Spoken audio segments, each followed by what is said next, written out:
आज हम हिंदी दिवस मना रहे हैं। हिंदी दिवस मनाने का अपना मकसद होता है। हिंदी दिवस क्यों मनाते हैं? क्योंकि हम अपनी भाषा का सम्मान देना चाहते हैं। आज तक मैंने कभी नहीं सुना कि आज हम अंग्रेजी दिवस मनाएं, लेकिन हम भारतवासी हैं। भारत की अपनी भाषा है, भारत की अपनी संस्कृति है, और अपनी सारी संस्कृति को एक साथ लेते हुए हिंदी भाषा हम सभी भारतीयों को एक साथ जोड़ करके रखती है। किसी ने कहा कि हिंदी भाषा दूसरी भाषाओं को जोड़ती है, लेकिन मैं कहूँगा कि हिंदी भाषा हम सभी के दिलों को जोड़ती है। तो प्यारे भारतवासियों, हमारी अपनी संस्कृति के आधार पर अपनी भाषा, मातृभाषा, राष्ट्रभाषा हिंदी है, जिसका हमें गौरव है, और हम पूरे भारतवासी इसे बड़े आनंद से व्यवहार करते हैं। हम भारतीय हिंदी भाषा बोलते हैं, और ऐसी भाषा बोलते हुए हम अपने आप में अपनेपन का अनुभव करते हैं। एक दूसरे के प्रति प्रेम, श्रद्धा और सम्मान की भावना जागृत करती है। तो हिंदी भाषा हमारी भारत की मातृभाषा केवल नहीं पर राजभाषा है, और हम सभी जो हिंदुस्तानी हैं, हमारी भाषा है, और हम सभी हिंदुस्तानियों के दिल की धड़कन है। मेरे साथी प्रतिपक्षी ने बहुत ही प्रभावी ढंग से अपनी बात को रखने का प्रयास किया है, लेकिन महोदय, चिकनी चुपड़ी बातों से और मक्खन लगाकर बातों को कहने से कोई बातें सिद्ध नहीं हो जाती। मेरे साथी प्रतिपक्षी, मैं आपको स्पष्ट कहना चाहूंगी कि वास्तविकता और सिद्धांत में बहुत अंतर होता है। अगर हम उपयोगिता की बात करें तो आपको भी पता है कि उपयोगिता की दृष्टि से अगर हम हिंदी की बात करते हैं तो मात्र और मात्र वह कुछ ही राज्यों में सिमट कर रह गई है। आप जिस भाषा के बारे में बात कर रहे हैं, मैं आपको बता दूं, उसके समकक्ष 21 भाषाएं हैं। फिर हिंदी ही क्यों? कोई विशेषता नहीं है। मैं बता दूं आपको साथी प्रतिपक्षी, आपको अच्छे से बता दूं, संविधान ने 22 भाषाओं को भी सम्मान के तौर पर रखा है, जिसमें से एक आपकी हिंदी भाषा है। और आप जिस हिंदी भाषा का बखान कर रहे हैं, क्यों ना दिल छुए आपको हिंदी भाषा भाई, छुएगी ही। जिस तरीके से मेंढक को ऐसा लगता है कि कुएं के अंदर ही पानी है, लेकिन अगर कुएं से बाहर निकले तो बाहर पानी है कि नहीं? साथियों जरा बताएंगे? है। तो अपने इस कुंठित विचार से बाहर निकलिए और विचारों को थोड़ी व्यापकता दीजिए, और बाकी भाषाओं के बारे में भी जरा सोचिए। आपके बात को मैं खंडन करते हुए कहना चाहूँगा, रविंद्रनाथ टैगोर का आपने जरूर नाम सुना होगा, और वे बहुत बड़े साहित्यकार हैं। उन्होंने क्या कहा है? भारतीय भाषाएं नदियां हैं और हिंदी महानदी। समझ में आया? तो देखिए, आपका कहना हमारे देश में कई भाषाएं हैं, वो तो छोटी छोटी नदियों के समान है।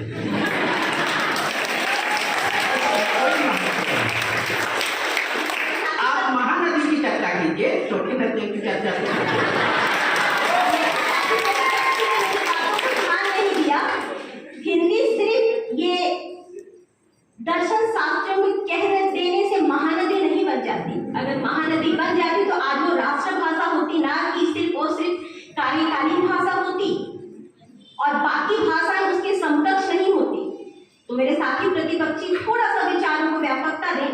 और आपने बहुत सुंदर तरीके से जो बातें कही, वो व्यक्तिगत आपके विचार हो सकते हैं, लेकिन मैं जिस बारे में बात कर रही हूँ वो आपको बता दूं, विश्व संप्रेषण भाषा के बारे में बात कर रही हूँ कि हमको क्या उससे जुड़ना चाहिए या व्यक्तिगत विचारों में कुंठित भाव के साथ लगे रहना चाहिए। आज आप भी जानते हैं, अगर उपयोगिता की बात करें तो कब आपका कलम पेन में बदल गया, कब आपका मेज टेबल में बदल गया, ये उपयोगिता की दृष्टि से आपको बताने की जरूरत है ही नहीं।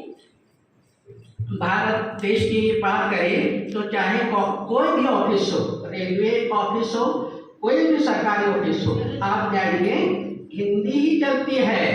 यहाँ पूरे भारत में हिंदी भाषा चलती है। आप अंग्रेजी की बात करते हैं, बताइए भारत में कितने लोग अंग्रेजी बोलते हैं? मेरे साथी प्रतिपक्षी को थोड़ा सा याद दिलाना चाहूंगी, हमारे जो यहाँ के मुख्यमंत्री हैं सीएम, मैं आपको बताना चाहूंगी कि आत्मानंद जो विद्यालय है, आधे से अधिक आत्मानंद विद्यालय आपके अंग्रेजी माध्यम में खोले जा रहे हैं। ज्यादा दूर ना जाए, है ना, पहले अपने आंगन में देख ले परिवर्तन कहाँ और कितना हो रहा है। आप कहते हैं कि सब हिंदी बोलते हैं, मेरे साथी प्रतिपक्षी थोड़ा सा यहाँ से बाहर निकल के कहीं गए हैं, साउथ गए हैं कि नहीं गए हैं? बहुत मैं आपको बता दूं, आप अपनी भाषा बोलकर वहां रोजी रोटी नहीं कमा सकते। ये आपकी भाषा की स्थिति है। आप वहां जीविकोपार्जन नहीं कर सकते, आप पेट नहीं भर सकते। ये आपकी भाषा की स्थिति है। आप किस हिंदी भाषा के बारे में बात कर रहे हैं? वो जिनका बौद्धिक स्तर इतना है कि जो सिर्फ हिंदी बोल सकते हैं। आप उन इंटेलेक्चुअल पर्सन से मिलिए जो सिर्फ और सिर्फ इंग्लिश बोलते हैं।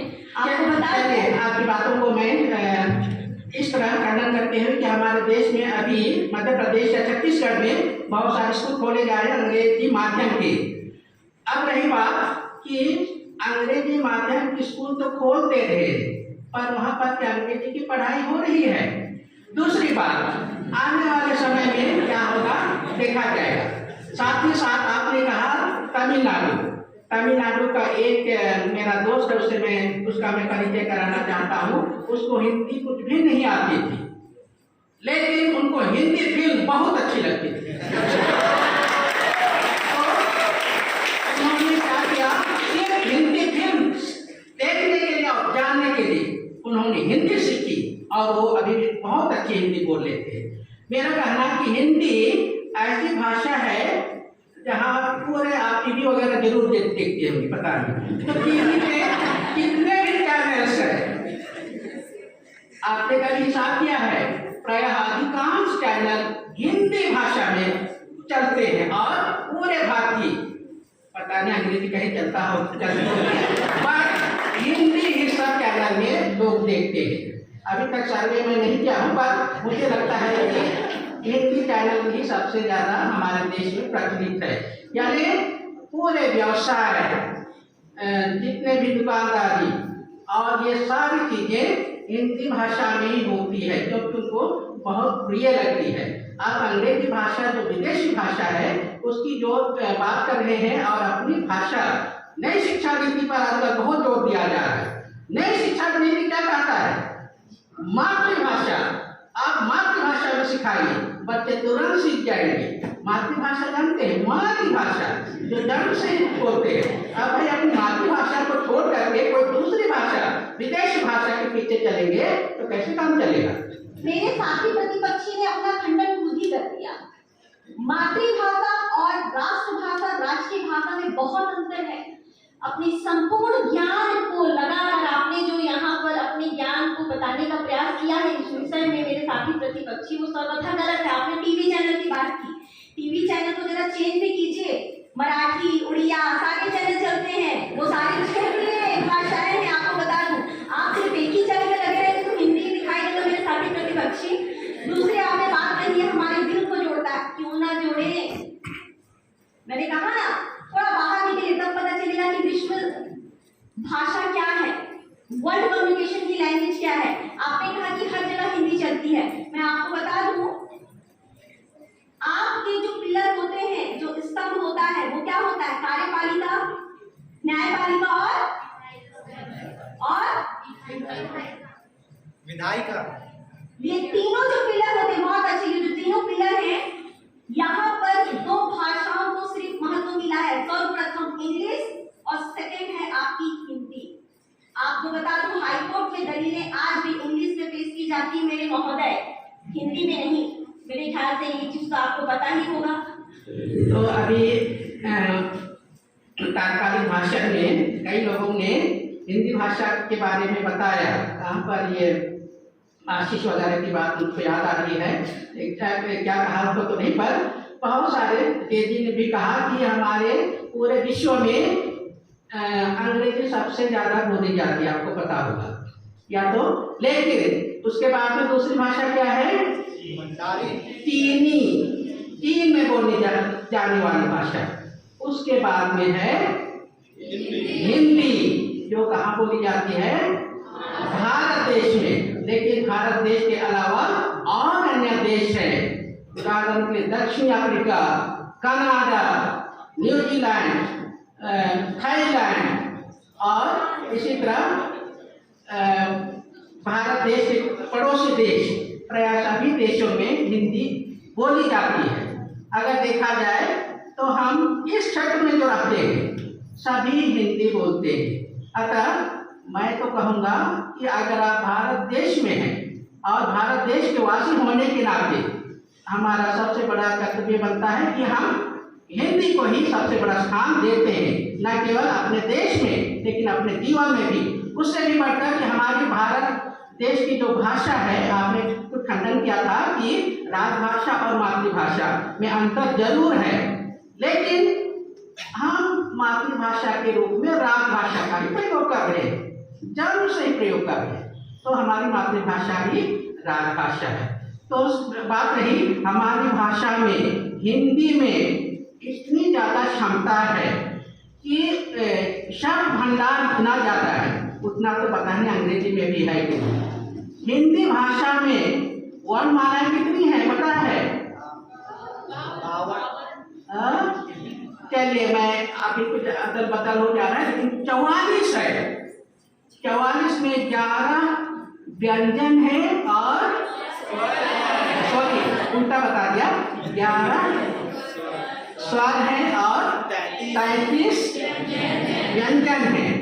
यानी उतनी आपकी अंग्रेजी भाषा में नहीं है, क्योंकि अच्छा नहीं है। मेरा कहने का मतलब कि हिंदी भाषा इतना ज़्यादा साहित्य की दृष्टि से विकसित है कि हम अपने विचारों को हर तरह से उसके द्वारा प्रयोग कर सकते हैं और अपने विचारों को प्रकट कर सकते हैं। यहाँ अंग्रेजी की क्या जरूरत? मेरे साथी प्रतिपक्षी ने बहुत सुंदर तरीके से कुछ कंट्रीज के नाम बताने का प्रयास किया, दक्षिण कोरिया है ना, और कुछ कुछ कंट्रीज के नाम बताए। मेरे साथी प्रतिपक्षी, चलिए वहाँ हिंदी चलिए पढ़ भी ली जाए। आपके यहाँ कौन है ब्रिटेन वाला कि इतनी इंग्लिश में क्लासेस चलती है? यहाँ क्या है कि आपके साहित्य इंग्लिश में ट्रांसलेटेड है, बाकी तो कोई साहित्य किसी और लैंग्वेज में ट्रांसलेट करके यहाँ स्टडी होती नहीं है। चाहे टेक्नोलॉजी की स्टडी कर रहे हैं आप, चाहे आप चिकित्सा से क्षेत्र में चले जाएंगे, चाहे आप कंप्यूटर एजुकेशन की बात करें, पूरी शिक्षा क्षेत्र में आपके जितने भी बुक्स हैं वो सारे के सारे इंग्लिश लैंग्वेज में हुआ है। आप ये बता दीजिए मेरे को, जब यहाँ सारे के सारे लोग भारतीय प्रवासी, जैसे आप भारतीय लोग हैं, वहाँ कुछ भारतीय प्रवासी है, इसलिए हिंदी के लिए कुछ संस्थाएं खोल दी गई है। आपके भारत में कौन है ब्रिटेन का, कौन है विदेशी कि आप इंग्लिश मीडियम स्कूल खोलें या इंग्लिश से मतलब अच्छी साहित्य की चीजों को इंग्लिश में ट्रांसलेट करके पढ़नी पड़े? ये जरूरत क्यों पड़ती? इसी से समझ में आता है कि कितनी उपयोगिता कहाँ पर किस भाषा की है। और मेरा पक्ष इतना है, जो उपयोगी भाषा है हमारे राष्ट्र को विकासशील बनाने के लिए उस उपयोगी भाषा का प्रयोग किया जाए, ना कि कुंठित भाव से हम उस भाषा को लेकर चले जिसके समकक्ष तो 22 भाषाएं और भी हैं। तो आप फिर से अलग अलग नदियों की बात को ले आगे हैं, हम महानदी की बात करेंगे। साथ ही साथ तो देखिए आपने अंग्रेजी भाषा का प्रयोग और उसका महत्व बताने का प्रयास किया। हमारे जितने भी फिलोसोफर हैं, याद कीजिएगा, फिलोसफी जानते हैं, दर्शन शास्त्र, जिसमें सुकरात, प्लेटो और ना जाने कितने बड़े बड़े फिलोसोफर हुए हैं और वैज्ञानिक हुए हैं। वे आपको पता नहीं, वे लोग अंग्रेज बोलने वाले नहीं थे, ग्रीक भाषा में। तो देखिए भाषा कहाँ और लोगों का दिमाग कहें या तो आविष्कार। आपका कहना कि अंग्रेजी भाषा के द्वारा ही लोग विद्वान बनते हैं, ऐसा नहीं। हिंदी से और कितने बड़े बड़े विद्वान बन सकते हैं। बात रहे कि तकनीकी के क्षेत्र में, विज्ञान के क्षेत्र में हिंदी कम है, ऐसा नहीं। मोबाइल में देखेंगे आप, हिंदी मीडियम या तो हिंदी माध्यम में भी सारी चीजें मिल जाती है। कल मैं पढ़ाते समय उनको आप लोगों को क्या बताया था, एक ऐप बताया था, क्या सा ऐप है? तो इंटेलिजेंस, आर्टिफिशियल इंटेलिजेंस का एक ऐप है, जिसमें मुझको भी पता नहीं था कि उसमें हिंदी से भी सारा बिंदु जो है मिल जा रहा है। तो जितना अंग्रेजी में मिलता है उतना ही हिंदी में भी मिल रहा है। तो ये भाषा में क्या कमी रह गई? या तो कहे इसमें और ज़्यादा अच्छी बात हो सकती है। याद कीजिएगा, तकनीकी को लेकर के हिंदी किसी से कम नहीं है। हमारे साथी प्रतिपक्षी ने बहुत प्रभावी तरीके से अपनी बात को रखने का प्रयास किया है कि हिंदी भी आ गई है टेक्नोलॉजी में, है ना। आप उसको देखें, आपको अच्छे से पता है कि आप अपनी अभिव्यक्ति किस लैंग्वेज में करते हैं। मेरे साथी प्रतिपक्षी बहुत सम्मानित पद पर है। हो सकता है कि आप इनके मन को रखने के लिए बात मान जाएंगे, लेकिन यहाँ उपस्थित प्रत्येक व्यक्ति जानता है कि इंग्लिश कब उनके व्यवहार में घुस गई और किस तरीके से आपके अंग्रेजी का जो वर्चस्व है हर जगह कैसा छा गया उपयोगिता की दृष्टि को देखते हुए। आपको बता दो, हिंदी की उपयोगिता कहाँ है? हिंदी भाषा नॉर्थ में तो बोली ही नहीं जाती, वहाँ तो उनकी अपनी भाषा चलती है। साउथ में लोग अपनी राज्य की भाषा बोलते हैं।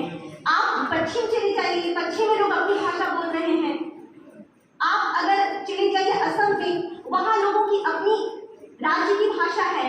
तो आप ये हिंदी के बारे में बोले, कुछ एक राष्ट्र से खड़ी हिंदी बोल रहे हैं, खड़ी बोली बोल रहे हैं। सिर्फ उन राष्ट्र को ध्यान देकर, उस राज्य को ध्यान में रखकर क्या हिंदी को राष्ट्रभाषा बना दिया जाए?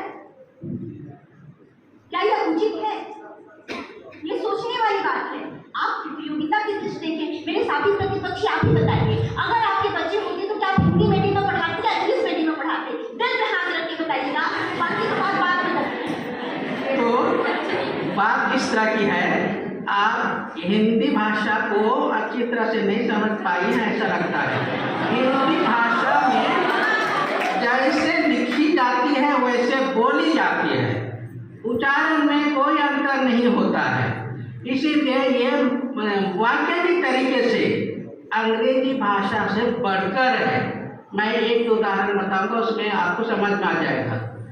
मैं कोई किताब का नाम या तो पुस्तक कैसे लिखा जाता है आपको पता है, कलम कैसे लिखा जाता है, कलम। लेकिन अंग्रेजी भाषा में वैसा नहीं है। कुछ लिखते और है, पढ़ते कुछ और है।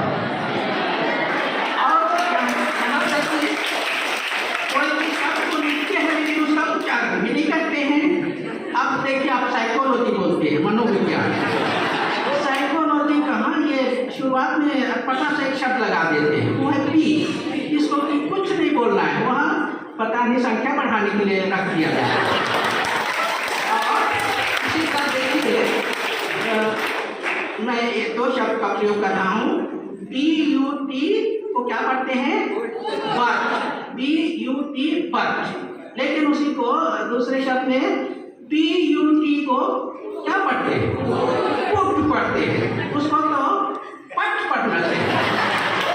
तो एक से एक परेशानी अंग्रेजी भाषा में। इसीलिए वैसे हमारी हिंदी भाषा नहीं है। हमारी हिंदी भाषा बहुत सरल भाषा है और सबको तुरंत समझ में आ जाती है।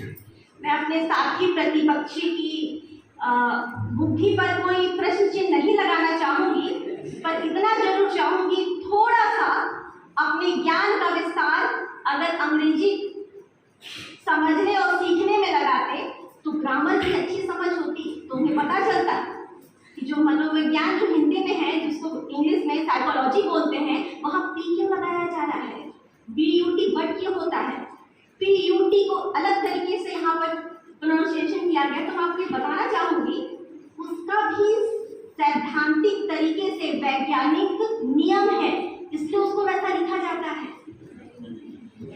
वरना वो ऐसी ही वर्ल्ड लैंग्वेज नहीं होती। तो मैं चाहूंगी कि लाइब्रेरी में बहुत सारी बुक है, तामिल बुल्के जी की है, बहुत सारी स्टेशनरी है वहाँ पर, वो जरा ग्रामर को देखिए और समझने का प्रयास करें। जिस दिन समझ जाएंगे उस दिन इनका उत्तर इनको खुद ही मिल जाएगा।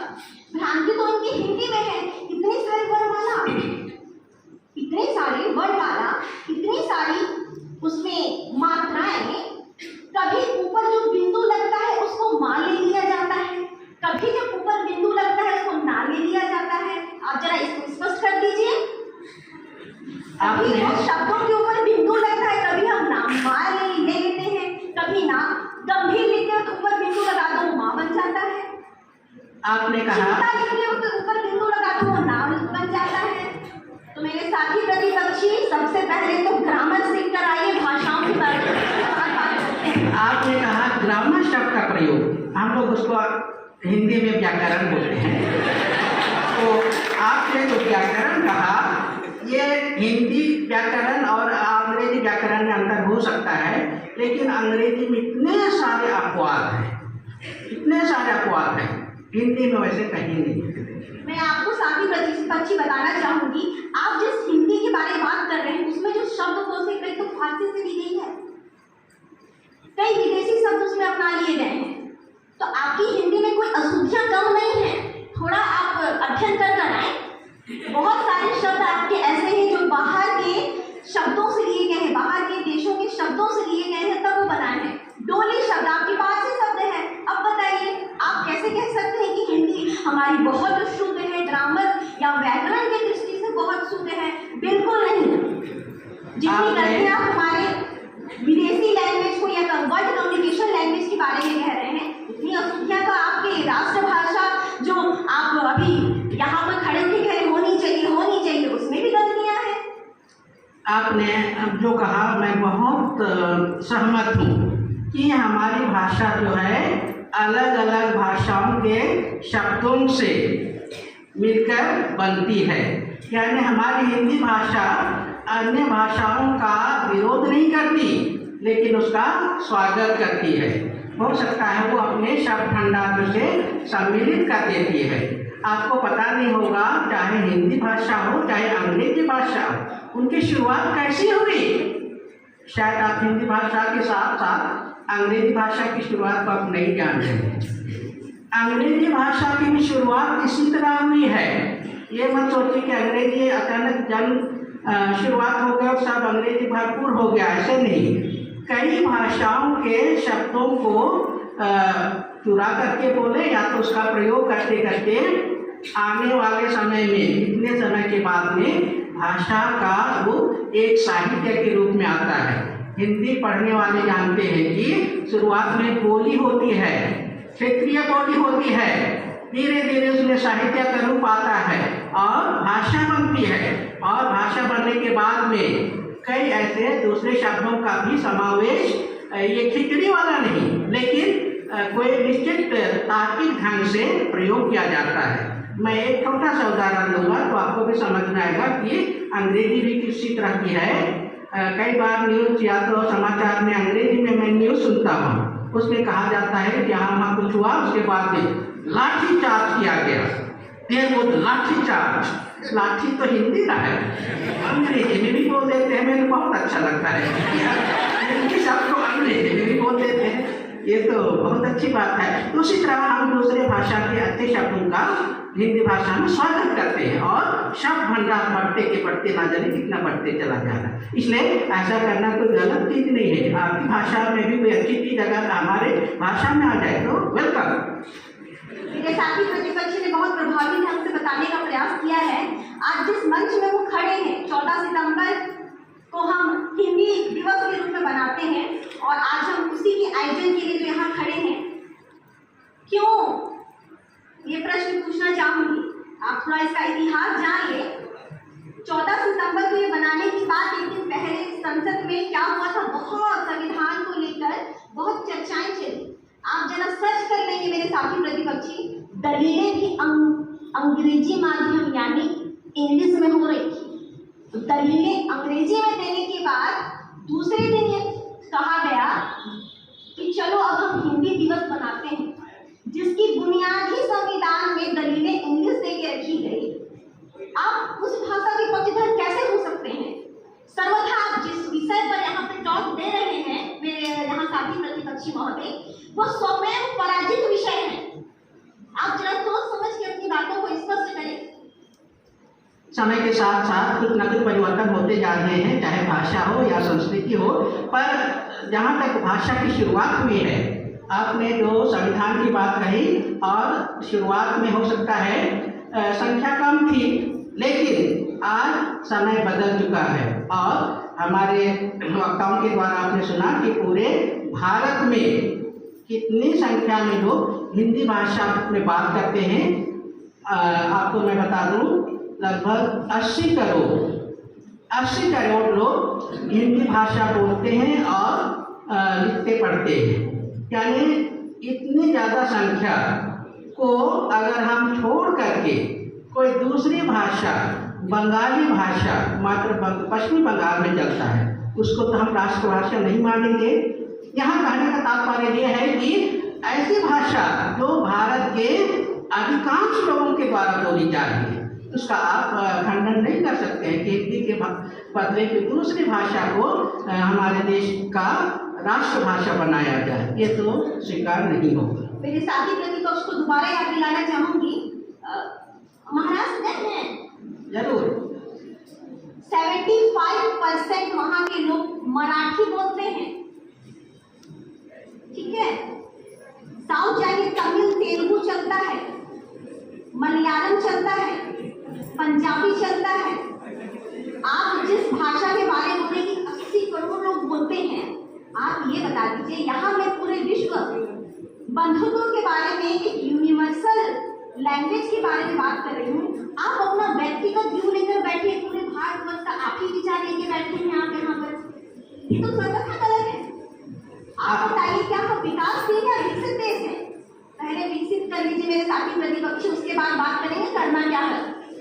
तो चलिए, आप दो बातों को एक साथ ले आ रही हैं। एक तो विश्व बंधुत्व की बात करते हैं और दूसरा की क्षेत्रीय भाषा। अरे मराठी भाषा कौन हमारी भाषा है? कार्यक्रम है कि मराठी में तो हिंदी से ही लिखी है।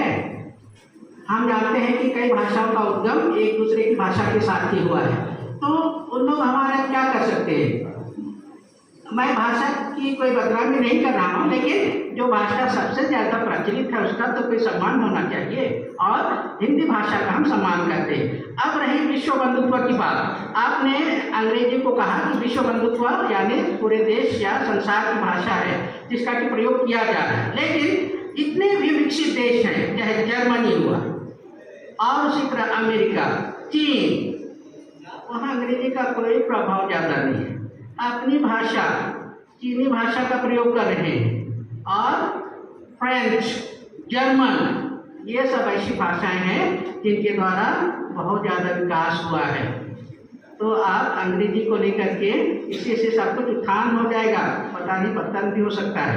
कहने का अर्थ है कि आप दूसरी भाषा अपने स्थायी भारत की भाषा को, अपने देश की भाषा को सम्मान करना सीखें। दूसरी भाषा का प्रयोग आप कर सकती हैं, पर हमारी भाषा हिंदी भाषा का सम्मान, आदर और इसके प्रति जो भी आत्मीयता है आपके दिल दिमाग में दिखनी चाहिए। मेरे साथी प्रतिपक्ष ने बहुत सुंदर बात की, आदर, सम्मान। सचमुच मैं ये कहना चाहूंगी, सब लैंग्वेज का आदर और सम्मान मैं दिल से करती हूँ। सचमुच ये कहना चाहूंगी कि सारी भाषाओं का सम्मान मैं दिल से करती हूँ, चाहे वो पूरी वर्ल्ड लैंग्वेज हो, चाहे वो आपकी क्षेत्रीय बोली हो, चाहे तो आपकी राष्ट्रीय भाषा हो। लेकिन मेरे साथी प्रतिपक्षी, सम्मान करना, आदर करना अलग बात है, और उपयोगिता और व्यवहार की दृष्टि से वो चीज जो चलन में हमारे संस्कारों के तौर पर आ रही है, वो अलग बात है। आप सभी जानते हैं कि अगर हम उपयोगिता की बात करें तो आप कौन सी लैंग्वेज को लेकर चल रहे हैं, ये मुझे बताने की आवश्यकता नहीं है। ये आप सब जानते हैं कि आज जिसमें लैंग्वेज के बारे में बात करें, वर्ल्ड कम्युनिकेशन लैंग्वेज के बारे में बात कर रही हूँ, जो अंग्रेजी है वो कहाँ विद्यमान नहीं है। आज आपको अच्छे साहित्य सिर्फ और सिर्फ अंग्रेजी में ट्रांसलेट करके मिलेंगे। क्या किसी और लैंग्वेज ट्रांसलेट करके मिलता है? क्या? बिल्कुल नहीं। आप ये बताइए कैसी स्थिति है। उपयोगिता की दृष्टि से अगर देखा जाए तो सर्वथा सबसे ज्यादा उपयोग होने वाली लैंग्वेज आपकी अंग्रेजी, चाहे आप अपने इंडिया की बात करें, भारतवर्ष की बात करें, चाहे आप पूरे विश्व की बात करें। अब आप बताइए, उपयोगिता की दृष्टि से आप किस लैंग्वेज के साथ चलना चाहेंगे? सम्मान अलग बात है, दिल से जुड़ी बात अलग है, लेकिन उपयोगिता की दृष्टि से अगर हम आपकी बात करें तो जब कोई आगे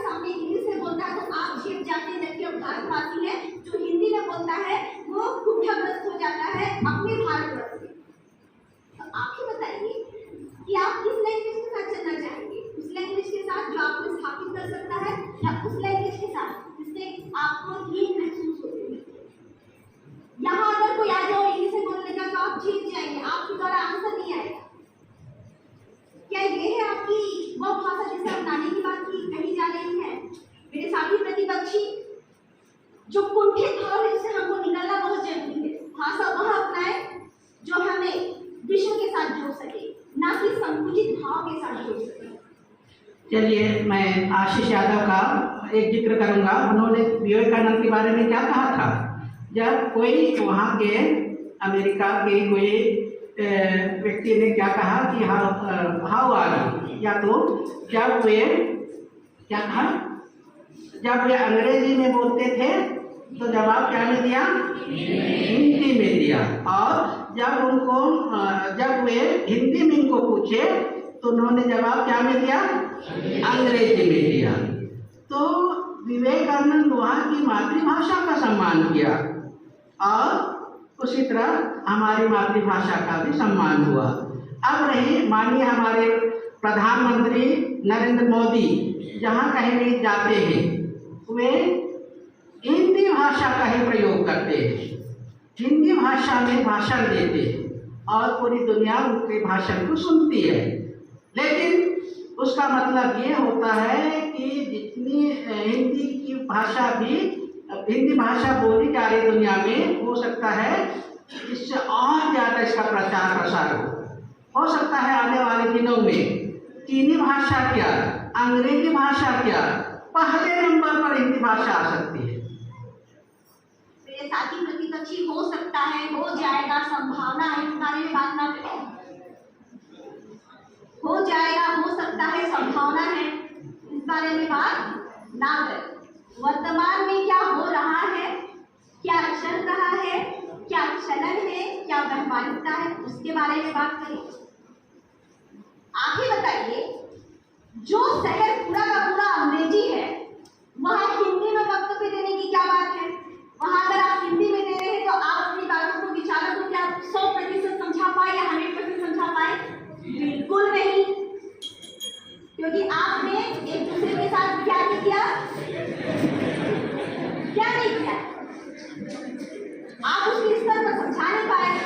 यही ना कहता है आपका प्रशिक्षण संस्थान, आपको सामने वाले के स्तर के साथ गिरकर उसको समझाना चाहिए, उसके साथ ऐसी बातें करना चाहिए कि वो समझ सके।